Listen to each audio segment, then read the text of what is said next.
Canadians are just a few weeks away from learning what Prime Minister Mark Carney has in mind when it comes to defense spending. We're being told that the Prime Minister wants to ramp up investments significantly. But what does that actually mean? Does it mean spending on new icebreakers for the Arctic? For new F-35 planes from the United States? For joining the Golden Dome defense system? We'll discuss that and more on our World on Edge segment on the Paikin podcast, coming up next.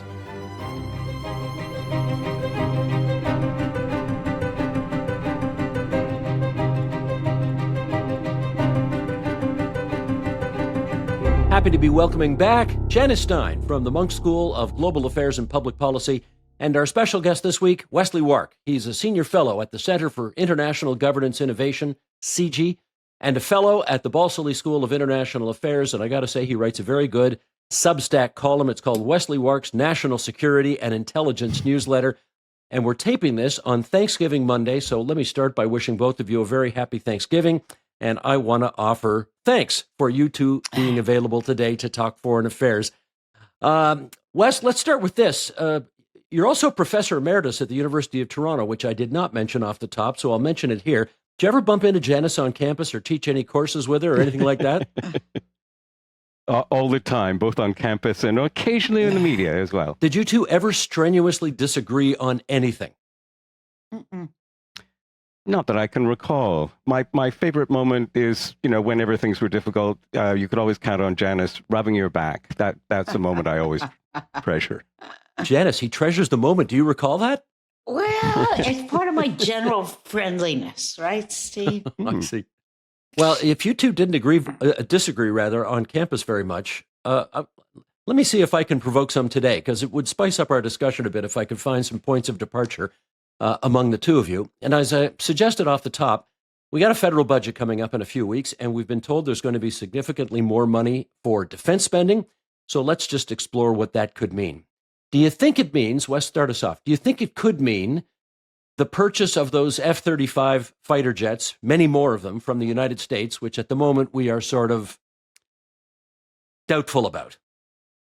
Yeah, it's a great question, Steve. I mean, we've committed to 16, according to a contract which I think none of us have actually ever seen.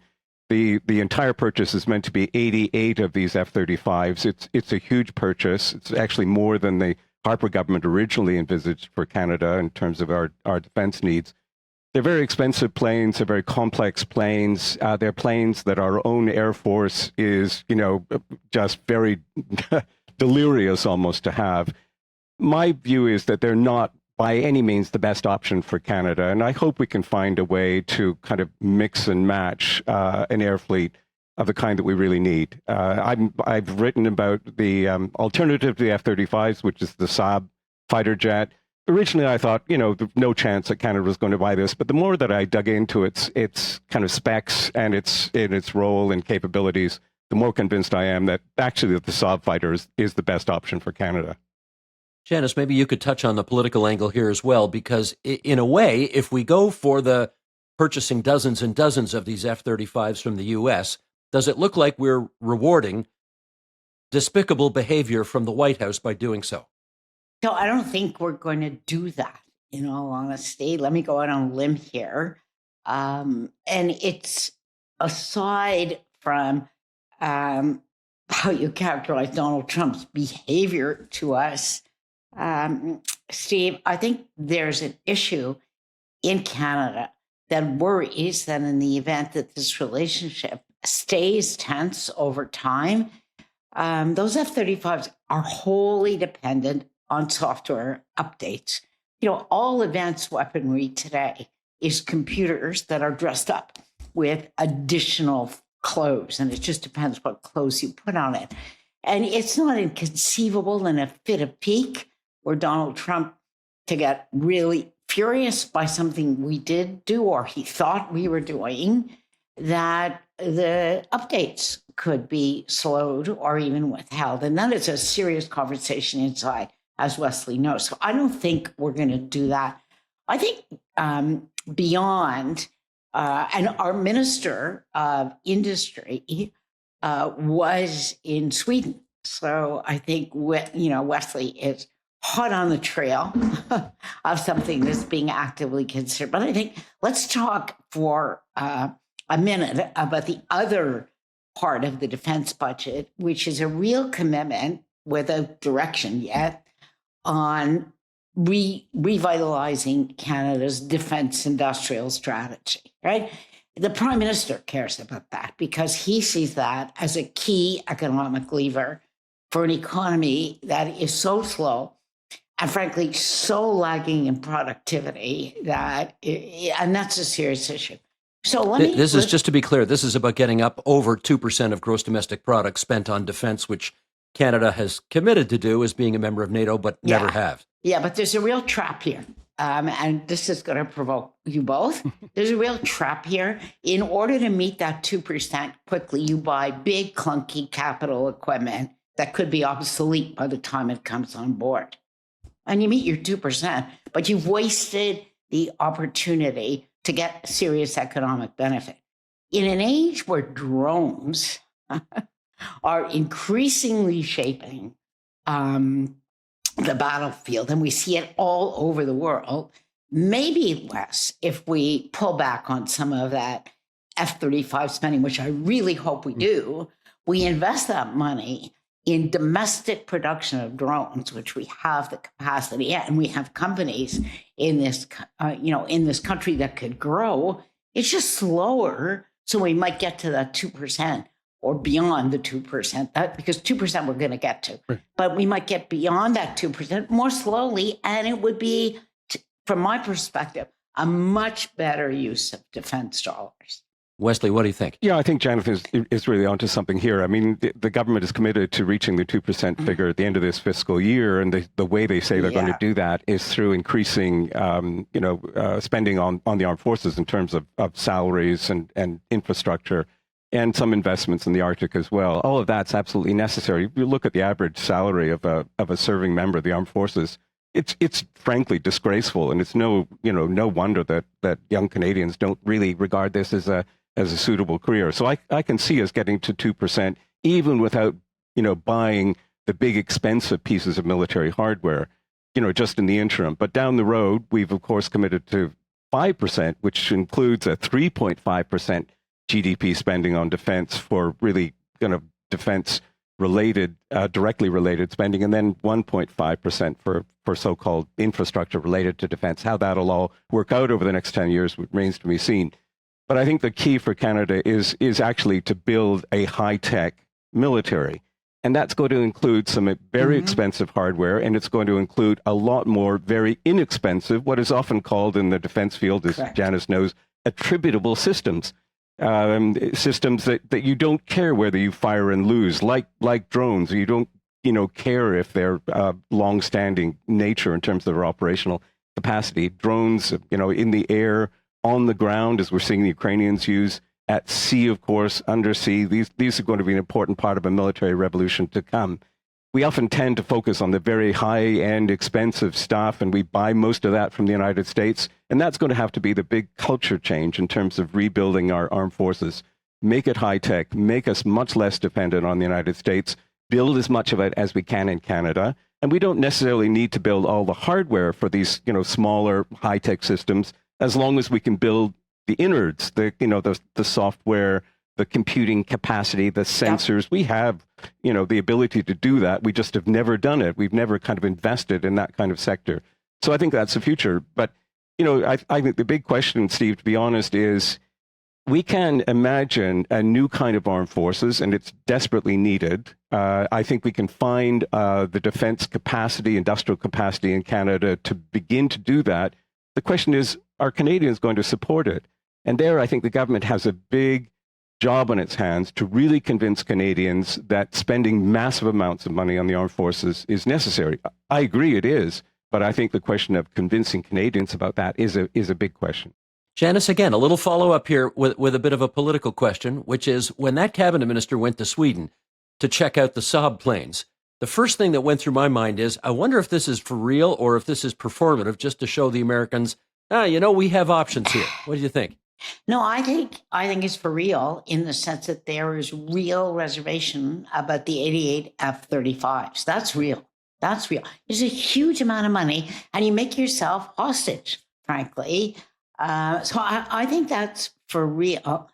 Now, look, you can see why Wesley and I never disagreed at the U of T, because I'm going to agree with what he said, every word he said, but I'm going to go further, because how do you convince Canadians that spending this amount of money, and it's a huge amount of money. I mean, just to put this in context, on the Canadian budget, the biggest thing we have to do is service our debt, and that's growing all the time. And after that comes healthcare. And when you finish with those two, if you fold in this spend on defense over the next decade, you're functionally done, right? And our Canadians really, these are really tough choices.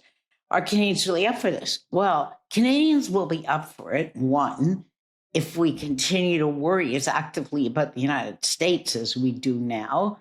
And that's going to depend a lot on Donald Trump, frankly. I mean, there we were back last week again with the 51st state. He's really having trouble letting go of that. But the second way Canadians will support this is if we invest in Canadian companies, and we invest in a group of young entrepreneurs, tech entrepreneurs that can go a long way to do what Wes is talking about here, which is to build systems. I mean, it's madness to invest in clunky legacy stuff. You think about drones that can cost $100, $200, even $500,000 to manufacture at the high end of the spectrum, but you're firing missiles to shoot them down that can cost $20 million.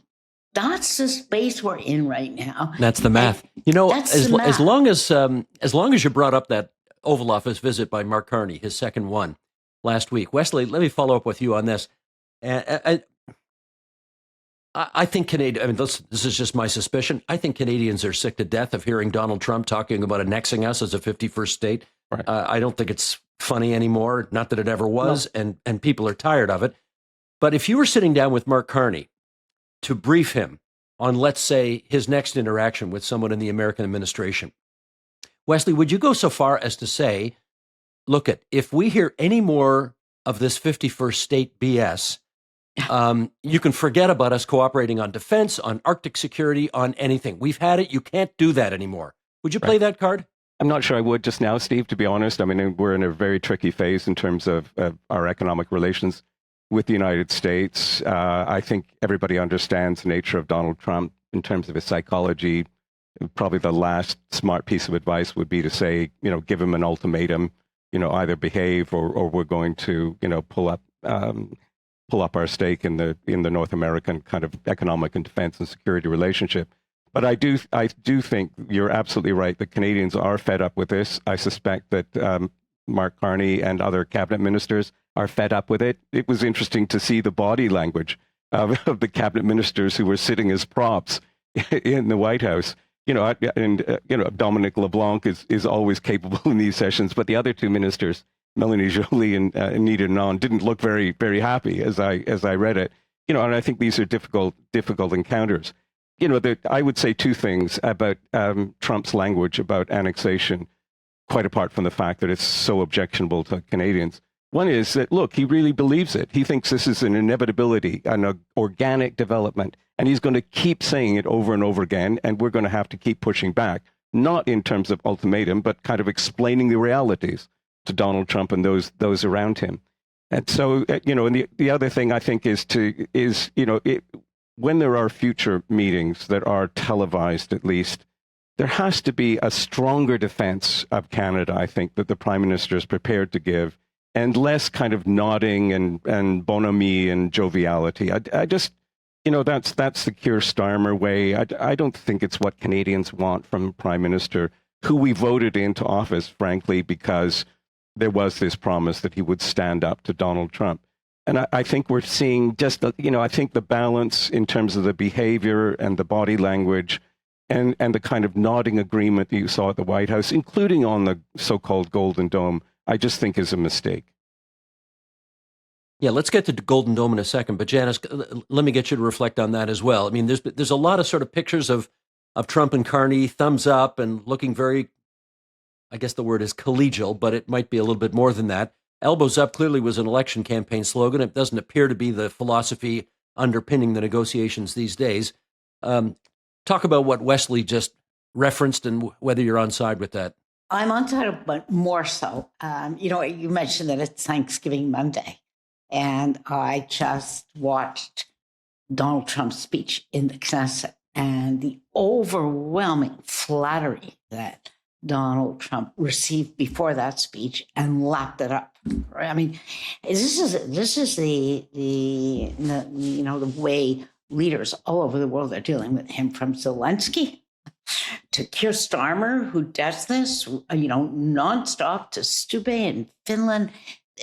Everybody, but it's the kind of thing people said to Saddam Hussein. They're treating him the same way. I'm not going there, but you just did, Steve. Okay, so so you do this and it's a wink and a nod for anybody. I don't think the Canadian public is naive. They understand. We are in the middle of really serious trade negotiations, and we're not going to get much of a break from those, because then the USMCA is up for renewal. So we've got 2 years at least of serious trade negotiations that matter, and they are so important to the future of the Canadian economy.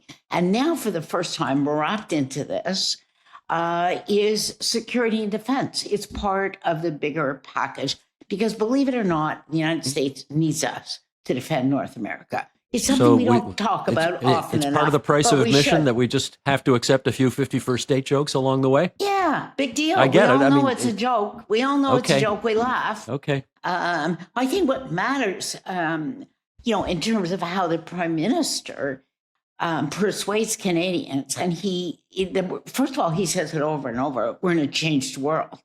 Secondly, he says we're going to do a deal with the United States on the things we need to do a deal with, but we have to diversify. And most importantly, he keeps saying over and over, it's what we're going to do ourselves in Canada. Well, let's put that to the test with defense spending. What are we going to do? The proof of the pudding is in the eating. When are we going to see it? Yeah, what are we going to do ourselves in Canada? And by the way, one of my other bête noirs, how are we going to change our procurement strategy in this country to buy from small, nimble Canadian companies that can't wait 3 years for the funding to flow? The United States did that 2 years ago. We haven't done it yet. They tell me it's coming in the budget. That's what I hear. The two words Golden Dome came up a few moments ago, and I want to pursue that.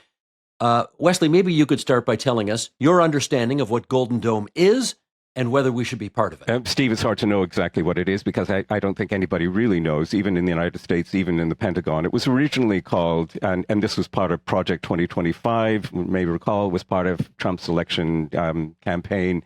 He was going to create an American version of the Iron Dome system. Well, that didn't really fly, because the Iron Dome system is very specific to Israel's defense needs and the the nature of missile threats in the Middle East, very different from those that the United States would face. So it's really a very, very ambitious, high-tech vision of a system that would be able to detect and knock down any kind of missile coming at the United States or North America. Whether it's technologically feasible, nobody knows. It seems to imply the weaponization of outer space, which is banned under the Outer Space Treaty, one of the kind of key bedrocks in terms of trying to ensure that outer space is available and free from weaponry and available to all nations. I'm not sure Canada wants to go there. I'm not sure the system is workable. I'm not sure, frankly, what the benefit to us is. I'm not sure what the nature of the threat assessment is. Who is going to throw an intercontinental ballistic missile at North America in these days? Do we believe that deterrence is over? Mutual assured destruction is over? I don't think so. I don't think it's the right way to go at all. And I think Canadians have to be very, very careful about signing on to this with an unknown price tag and an unknown feasibility. And it's one of the things that, again, I regret from the way that Mark Carney behaved at the White House, where he's kind of nodding along when Donald Trump is talking about this amazing, unbelievable system. And, I read unbelievable literally. I think it's unbelievable. I talked to a former national security intelligence advisor recently, just a kind of a casual chat. And I said, if you were still in office, what would you do? And talking with the Americans about this, and he'd say, I would study it for a long time. And I think that's brilliant advice. That's Study right. the thing to death. Don't make commitments. Yeah. I mean, we can say, yes, we have sensor capabilities that we're happy to use to try and enhance NORAD's ability to detect. And through a detection capability, that's a form of deterrence in itself.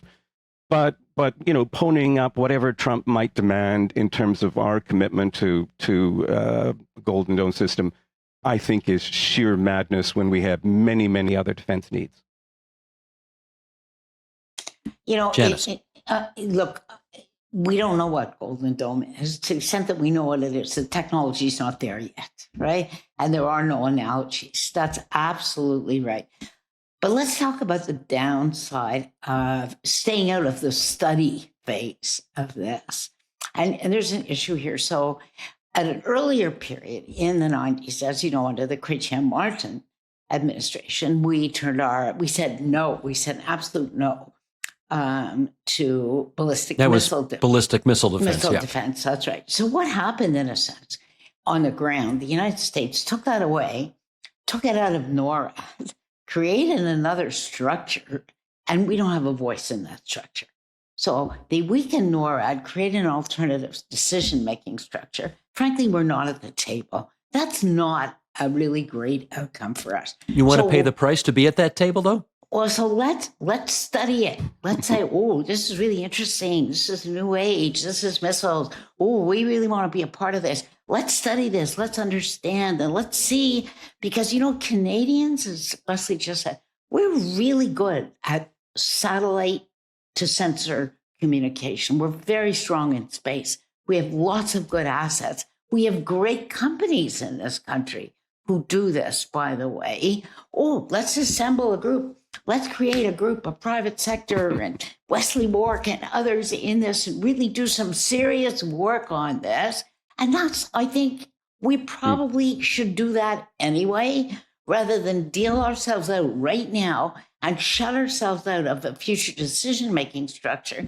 Because let's face it, what missiles are they worried about? I don't think they're worried that China or Russia is going to launch an intercontinental ballistic missile. So what are they worried about? So it's the North Koreas of this world, who could go rogue and who have the capability. That's fundamentally. So it's a low what we call a low probability, high value contingency. And we would be the first in the line of fire. We want line of sight on that kind of thing. We don't want to be read out of the decision-making structure. We're great studiers. We establish royal commissions. We're the best in the world at delay. When we need to do it, let's do it. Well, that's what I was going to ask you. When you say let's study it, do you mean really study it for the purposes of potentially doing it or studying it to kill it? We need to study it so we understand it. Because there's nothing to understand yet. We're 5 years away, I think, at least before there's something real. But we also need to understand what happens to our voice in decision-making if we're not in, and if we are in, because that's the piece that was left out on the ballistic missile defense. And we can do it. Steve, can I do? Yeah, Wesley, I just wanted to jump in very quickly. I mean, I think I'm fundamentally skeptical at the end of the day in face of any kind of serious intercontinental ballistic missile threat that we would ever be at the table. I mean, we might be part of a sort of NORAD decision-making chain on the nature of threats, but actually at the table in terms of response, I'm not sure that the Americans would ever give us that power. I think it's important to be able to share with the United States a capacity to maintain a surveillance and detection system, and that may even require assets in space. But I'm just skeptical of this argument that we have to go whole hog into the Golden Dome system or whatever they ultimately call it in order to ensure that the NATO capacity remains. I think the NORAD capacity. I think we'll have that anyway. The United States needs us for that. It needs our geography. It needs our capabilities for that. So I think we're not in a bad position. I guess my answer to your question, Steve, is study it to delay and study it so that we can come to a point where we really understand, well, what is the nature of the threat? Is a Golden Dome missile system the best response to it, which I don't think it is. I much prefer a strong deterrent strategy, a detection capability, a renewed effort at arms control.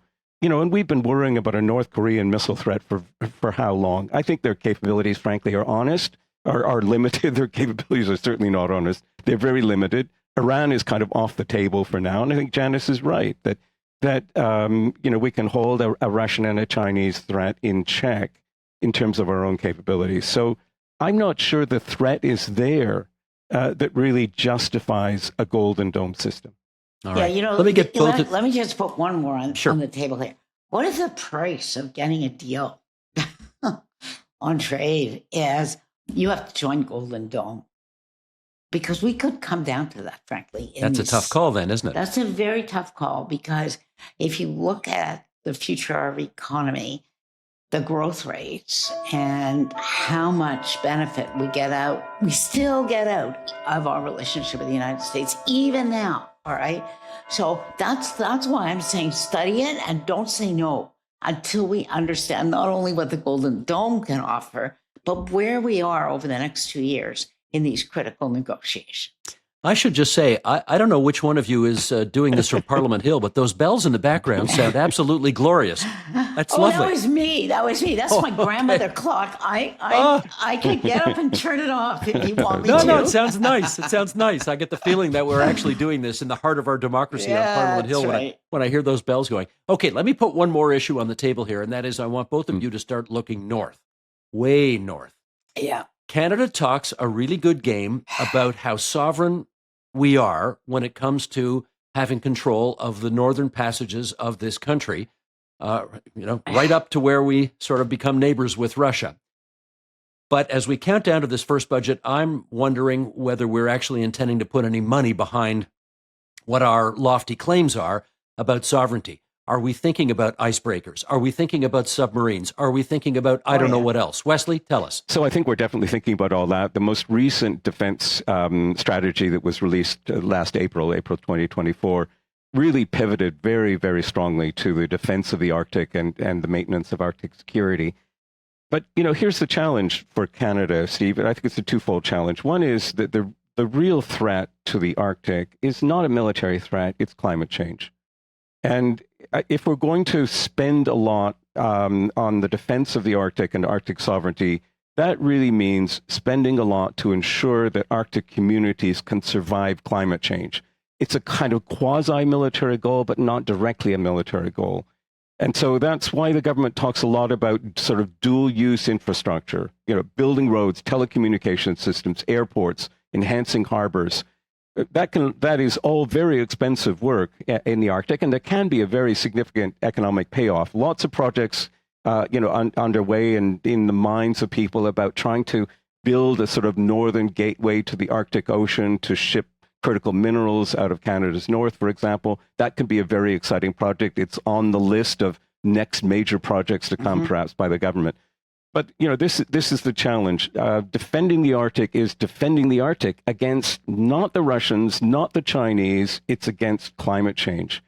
And secondly, when we invest militarily in the Arctic, I think we have to understand that while we present this as a commitment to NATO and as a way to meet our NATO spending arrangements, in fact, other NATO countries are going to look at this and say, you're just spending on your own defense. We all do that, but you're not spending to enhance NATO security, collective security. And that's going to be a big challenge, policy challenge going forward. How do we kind of align the sense that we want to protect ourselves, but at the same time say we're meeting these NATO spending obligations under collective security, and somehow spending in the Arctic is an assist to holding back Russian aggression against Ukraine and so on and so forth? So, look, the amazing thing is that NATO said they're going to count this. This is a huge gift to Canada. When you get a gift like this, Wesley, let's just take it. And the people are, let's just take it for once.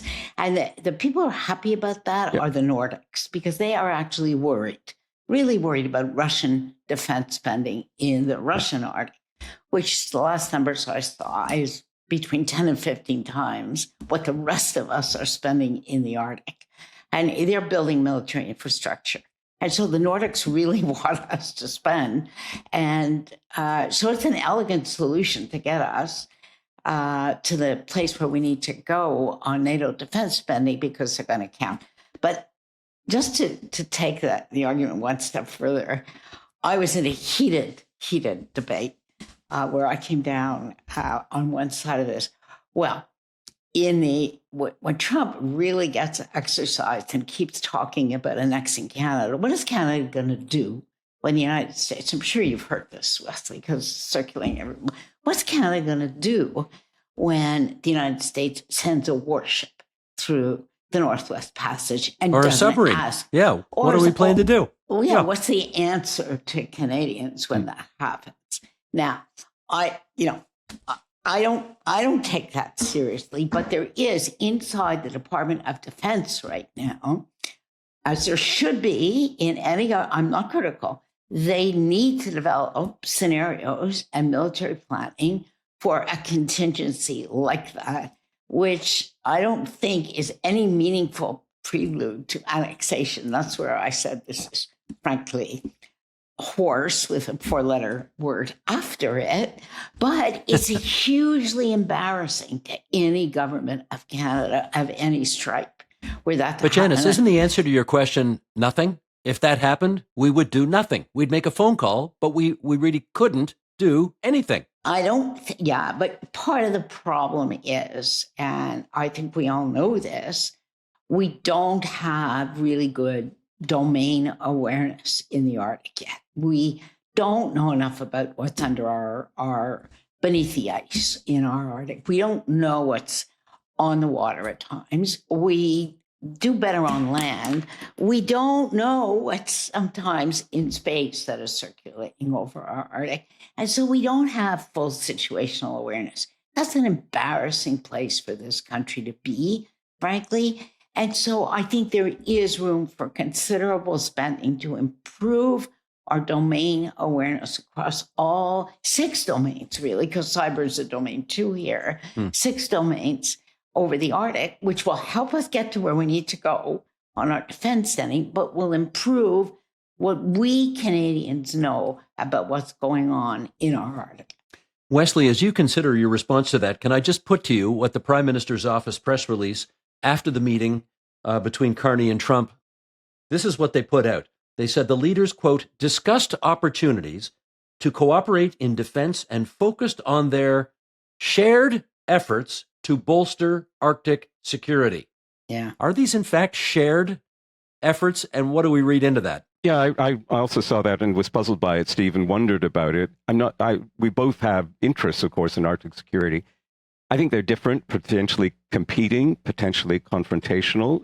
And I think people are right to be concerned about the ways in which the United States, in particular, may not just demand a sort of freedom of navigation passage as a show through the Northwest Passage, but really want to exercise more power in terms of resource extraction from the Arctic as a whole. Not just their Arctic, but our Arctic. The Arctic is a big place, and we certainly have some good surveillance capacities at the moment from space, from undersea, from land. But as Janice says, much more could be done.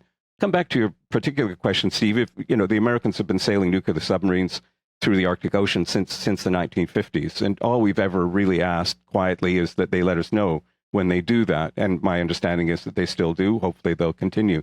They do. If they were to send a surface, warship of some kind through the Northwest Passage, then I would say 2 things. What we do is we send an icebreaker with it, whether it's, wanted or not. We accompany the journey, and we make sure that every Inuit community that it goes by comes out to greet it, and which they have the capacity to do. This is symbolic. This is a show, but it's an indication, a practical indication, doable indication that we understand the Northwest Passage as Canadian waters. The Americans have never accepted that, but never quite contested it either. But if they did that, Wesley, if you're running the government of Canada, would you interpret a warship going through our northern waters without a heads up ahead of time to our Prime Minister's office or Ministry of Defense? Would you interpret that as a hostile act? Yes, absolutely. With no warning. with no agreement about icebreaker and potential search and rescue capabilities, with no sense that Arctic communities themselves should be alerted to this passage in case something goes on or in case a ship. I mean, the Arctic Ocean is a very, very big place. The Northwest Passage is not easily navigable even today. There are routes through the Northwest Passage that haven't even yet been mapped, despite all the time since the Franklin expedition. It's a tricky waterway, and it's not going to open up as quickly as people imagine. But my answer to your question, Steve, is without prior notification, without an agreement of some kind of Canadian complementarity in terms of the passage, we would have to regard it as a hostile act. Yeah, Janice, given the bellicosity coming out of the White House, is there any way to interpret that kind of thing as, inflaming the situation? Well, again, it is a hostile act. Wesley's absolutely right. And there's some risk associated with it, too. The risk that Wes has just put on the table. So, first of all, this would be done to embarrass the Canadian government. That's really what it would be done to do, because it would be a huge, huge political embarrassment for any government. And I think any government has the obligation to plan for a response should that happen. But we need more icebreakers. Yes. Okay, we all know we need more icebreakers. That counts as defense spending and as infrastructure. Well, let's do it now. Let's do it now, right? And again, there are opportunities to collaborate with European partners, but to invest in Canadian companies and Canadian consortia that are being put together to work on this. Why are we arguing about it? Why should we be arguing at all about icebreakers? And here we go down to, I can't find the right word that is quite insulting enough to describe. Help me out here, Wesley. I mean, we have a procurement process that, because officials are so worried that there's going to be one kind of function that this new activity will require. And if they miss that, they layer on procurement after spec after spec after spec after spec. So an icebreaker that we could build in a year, or as one really imaginative company said, could charter right now. It doesn't have all the specs. No, don't do it. I think, Wesley, you got to get onto the phone. You got to get on the phone to the Prime Minister's office, and you got to say, Janice Stein for the new head of procurement for the government of Canada. No, that's already done, thank goodness. That's she can whip this thing into shape. Wesley, because you wrote a Substack column on this, which I learned a lot from, I want to ask you a quick follow-up on the northern issue, and that is Churchill, Manitoba. Yeah. A place I visited, I think, more than 30 years ago. It was the first week of June, and the snow was up to my hips. It's really unlike any other place I've ever been in my life. And I guess the question is, is it worth it to Canada to spend the billions upon billions of dollars it would require to make Churchill reach its potential in terms of being perhaps a new port for our exports, potentially as part of a new military strategy going forward, when there are fewer than 900 people who live there? Just ask. It's a great question, Steve, and probably most Canadians, have not had the chance to visit Churchill as you have, and I have had once. It's an extraordinary place. It's a tiny port. It's icebound still for most of the year. It would require a lot to turn it into a real shipping hub to allow for Canadian exports of critical minerals, even grain, to go back to that process to the world. But I think it could be done. I think it is a worthwhile project to think about and study really seriously, because it could really open up a new dimension to the Canadian economy. And it could, really, if we're serious about the idea that the Arctic and the development of the Arctic is critical to the future of Canada. And again, I think that is something that Canadians are going to have to be sold on. We think mythologically about the Arctic, but very few of us probably think seriously about it. If Canadians are going to be sold on the idea that the future of Canada depends in large part on what we do in terms of Arctic development and Arctic security, well, I think Churchill may be the solution that we need. Yeah, and let me just add, Steve, we have to have a deep water port in the Arctic somewhere. If you think that, if the Northwest Passage is going to be more navigable for longer periods of time, 30 years from now, let's say, because that's a conceivable time period. Well, and we have no infrastructure in the north. We have not a single deep water port in the north as an Arctic country, that's a problem. So the question for me is, where should it be? And there is an argument to be made for Churchill, frankly. The question for me is, how many Liberal seats are there in the province of Manitoba? And I wonder whether that will have some impact on this decision. There are for sure not many in Churchill, Manitoba. That I can tell you. That's for sure. Okay, let's finish up here on something. It's a debate that comes up at least once a generation. And I certainly remember when I was a kid, Prime Minister Pierre Trudeau mused aloud about the advisability of Canada remaining in NATO. And we seem to have this discussion, as I say, once a generation. So let's have it now here on the Paikin podcast. Wesley, is it still in Canada's interest to spend whatever's required? And we're finding out that that's going to be a lot more than we're currently spending to remain a player in NATO. Steve, my answer is absolutely. I think it's critical to Canada's future. I think NATO is the best collective security organization that exists in the world. I think Canada is making a pivot. It's perhaps pivot looking back a bit, but also looking forward, a pivot to transatlantic security, and a sense that our safety and security is very much tied up with the safety, security, and prosperity of Europe. We're trying to build new and renewed economic ties with European countries. We've sort of rediscovered our transatlantic links in ways that are important. I would say NATO is fundamental to that. I'm less sure, to turn the question slightly different, I'm less sure that NORAD is fundamental to Canada in the way it used to be. I would put a lot of emphasis on the NATO relationship as a reflection of Canada's relationship with Europe, which I think is going to be vital to our security and our economy going forward. Janice. So the easiest way for me to answer this, Steve, is Canada is a frontline state with Russia. And where is that? In the Arctic, right? Yep. And so all of a sudden we have all those other NATO members to support, reinforce our status as a frontline state with Russia. Russia, I don't think there's any of us who can dispute the fact, has a leader who takes very big gambles, is unpredictable, and makes strategic assessments that the rest of us find opaque at the best and bewildering at the worst. And here we have this insurance policy of NATO membership when we are in a frontline position. So I think with Wesley that this is something absolutely that we want to continue to invest in. We've been having a wonderful conversation here for the last 30 or 40 minutes or so, and I was really hoping, really hoping that I might be able to find one point of departure between the two of you. Let me try. Well, please. I think before we go here, I got to find something that you two disagree on. So consistent with our discussion, we're going to go ahead and invest in submarines. Well, the submarines we're going to buy are diesel submarines, not nuclear submarines.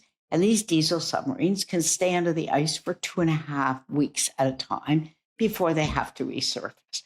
So why are we putting all our naval eggs in a diesel submarine instead of dividing the budget and investing massively in smart underwater submersibles that are unmanned, which we can create swarms of, and have the companies and have the technologies to do it in Canada?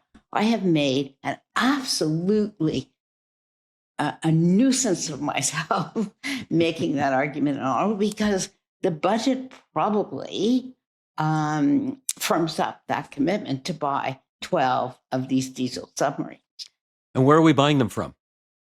Well, it'll be, it's narrowed down to two possibilities. It's Germany or Korea, South Korea.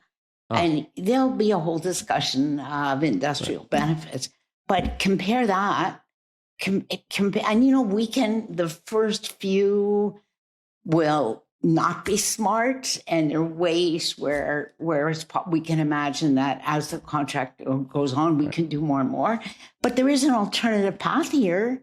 Right now, if we're serious about a defense industrial strategy, let's take that budget, invest some of it, because diesel submarines, we already know, is not state-of-the-art technology. Wesley, please tell me, Wesley, that you think diesel submarines are the bee's knees.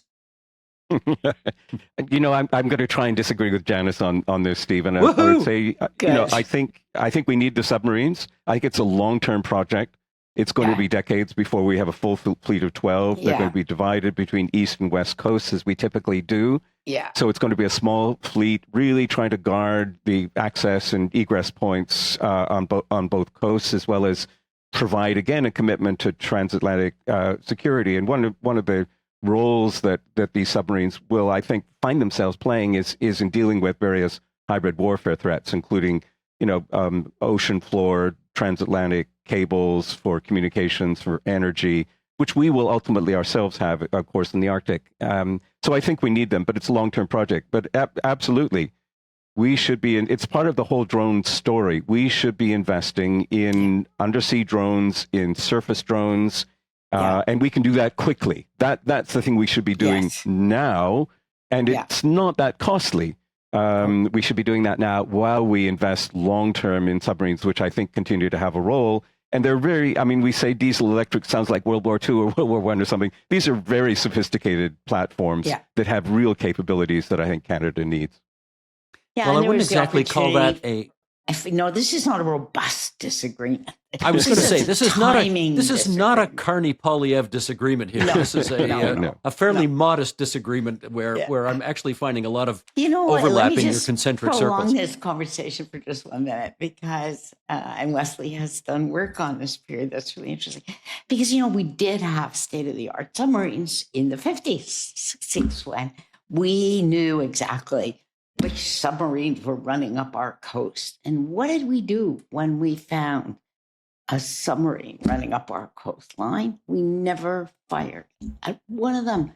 We picked up the phone and called Washington and told them that this was happening. Well, this is a very, very expensive way to get intelligence about what's going on under the water. If that were the only goal here, if we knew all we were ever going to do is make a phone call, we would never do this. I can agree with that, but I don't think that's the only role. We have to convince we would have to convince ourselves that we're actually going to fire. We're going to use these as an instrument of warfare, and that's where I'm skipping. Yeah, okay. Gotcha. Okay, I'm going to give thanks once again on Happy Thanksgiving to both of you for joining us today. Janice Stein, as always, great to have you on board for our World on Edge. And Wesley Warks, we want to remind everybody that you're at CG in Waterloo, the Balsley School of International Affairs in Waterloo, and we're happy to recommend your Substack, Wesley Warks National Security and Intelligence Newsletter. It is terrific. which is really, and you know what? It's the beauty of it is, it's very understandable. It's not written for pointy heads in Ottawa. It's actually written for the general population to get a better understanding of what's going on in our world today. Steve, it's funny. Well, he's got a sense of humor. What can we say? Thank you, Steve. I very, very much appreciate it. And it's great to be with you. And I love the podcast. Fabulous. Okay, everybody. Peace and love. Until next time on the Paikin Podcast. Thanks. Bye-bye. Bye-bye.